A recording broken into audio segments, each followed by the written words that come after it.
ஒரு முதலமைச்சருக்கு ஸ்தானத்தில் இருப்பவருக்கு பேச்சிலே ஒரு கண்ணியம் இருக்க வேண்டும். எதிர்கட்சிகளையும் அரவணைக்கின்ற அல்லது அனுசரணியான ஒரு பேச்சு பேசுவது தான் இதுவரையிலே முதலமைச்சர்கள் பேசியதை நான் கேட்டிருக்கிறேன். ஆனால் பட்டாக்குட்டி கத்தாக்குட்டி சமாச்சாரங்களைப் போல எடுத்தேன் கவிழ்த்தேன் என்று பேசுவது அவருக்கு உரையல்ல. வெற்றி பெற்றவரெல்லாம் வீரர்கள் அல்ல என்று சொல்வார் கடதாசன். ஆகையினால இந்த வெற்றி நிலையானதா என்பதை நீடித்து தான் பார்க்க வேண்டும். அப்படித்தான் ஒரு காலத்திலே எங்களை விட்டால் ஆள் இல்லை என்று காங்கிரஸ் சொன்னது. காங்கிரஸ் வர்க்காவெல்லாம் போய்விட்டது. ஆக இத்தடித்தான் எங்களை எடுக்க முடியாது என்று அதிமுக ஒரு காலத்தில் சொல்லி கொண்டிருந்தது. அதிமுக காரணமாக போயிடுது. அரசியலில் வெற்றி தோல்வி சகஜியம். அது இரண்டையும் ஒன்றாக பாவித்து அடுத்த முறை மக்களுடைய மனதை கவருகிறவன் தான் அரசியல்வாதியை தவிர ஏதோ வந்து விட்டோம் என்பதற்காக அதுவும் சொந்த பலம் அல்ல, ஊரான் பலத்தில் இருக்கிறவருக்கு இவ்வளவு தர்பார் தேவையில்லை என்பதுதான் என்னுடைய கருத்து. ஏன்னா கரூர் வழக்கு வந்து சிபிஐயில் இருக்குது. இன்னைக்கு திமுகவும் ரீசெண்டாக ஒரு பெட்டிஷன் போட்டிருந்தாங்க. இன்னைக்கு கூட்டத்தில் முழுக்க வந்து கரூர் சம்பவத்துக்கு காரணம் திமுக தான், அவங்க தான் திட்டம் போட்டு இதை செஞ்சாங்க அப்படின்றது தொடர்ச்சியான ஒரு குற்றச்சாட்டை வைக்கிறாரு. அதுதான் சிபிஐ விசாரிச்சுக்கிட்டு இருக்கான்.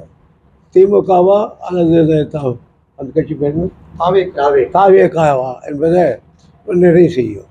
என் மேல பழிய போட்டாங்கன்னு தான் தொடர்ச்சி சொல்லிட்டு இதுவரையில் அவர் மீது தான் பழி இருக்கு.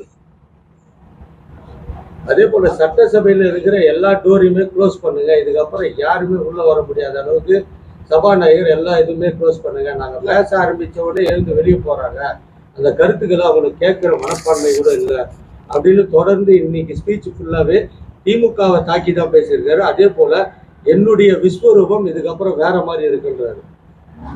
சபையிலிருந்து எதிர்கட்சிகள் வெளியேறுவது அவருடைய உரிமை. எந்த சபாநாயகருக்கும் கதவை மூடிவிட்டு வெளியேற முடியாது என்று தடுத்து விட முடியாது.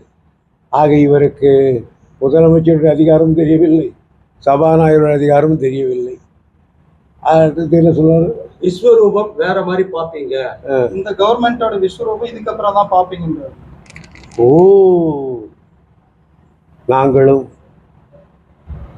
பெருந்தலைவர் காமராஜர் விஸ்வரூபத்தை பார்த்திருக்கிறோம், பெருந்தலைவர் முதலமைச்சர் விஸ்வரூபத்தை பார்த்திருக்கிறோம், எல்லாம் வல்லவனாக காட்சி அளித்த எம்ஜிஆருடைய விஸ்வரூபத்தை பார்த்திருக்கிறோம், ஜெயலலிதாவின் விஸ்வரூபத்தை பார்த்திருக்கிறோம். இவர் ரூத்தும் எம்மாத்திரம் என்பதையும் பார்க்கிறோம். அதே சமயம் அதிமுக திமுக இவங்க இரண்டு பேருமே கூட்டாளிங்க தான். அப்படி இல்லைன்றது இந்த இடைத்தேர்தலில் அவங்களால நிரூபிக்க முடியுமா? நான் அப்பட்டமா சொல்லுவேன், இவங்க ரெண்டு பேரும் கூட்டு சரி செய்யறாங்க, இவங்க ரெண்டு பேருமே கூட்டாளிங்க தான், கூட்டு களவாணிகள்ன்ற வார்த்தை சொல்றாங்க. அந்த களவாணி எல்லாம் அவர் சொல்ற அளவுக்கு நான் தரந்தா எடுத்து போக விரும்பவில்லை. என்னுடைய அரசியல் பயணம் வேறு, அவர் அரசியல் பயணம் வேறு. நான் அந்த அளவுக்கு தரந்தாழ போக மாட்டேன். அதே மாதிரி காவேரியில வந்து தண்ணி திறந்து விட மாட்டேன்னு நேற்று ராமலிங்க ரெட்டி ஒரு பேட்டி கொடுத்திருந்தாரு. அதுக்கு எதிர்கட்சி தலைவர் உதயநிதி ஸ்டாலின் ஒரு ட்வீட் போட்டிருந்தாரு. அதிமுகல இருந்து ஆட்களை பிடிக்கிறத நிறுத்திட்டு தண்ணி வாங்குற வழியை பார்க்கிறேன்.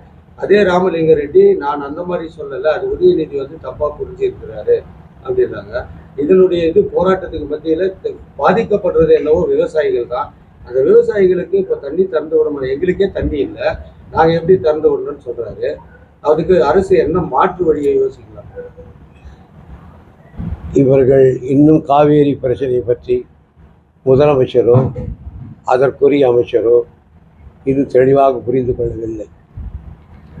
எனக்கு தெரிந்த தவறையில் எந்த அதிகாரியும் கூப்பிட்டு அதனுடைய பூர்வேத்தரத்தை அறியவில்லை.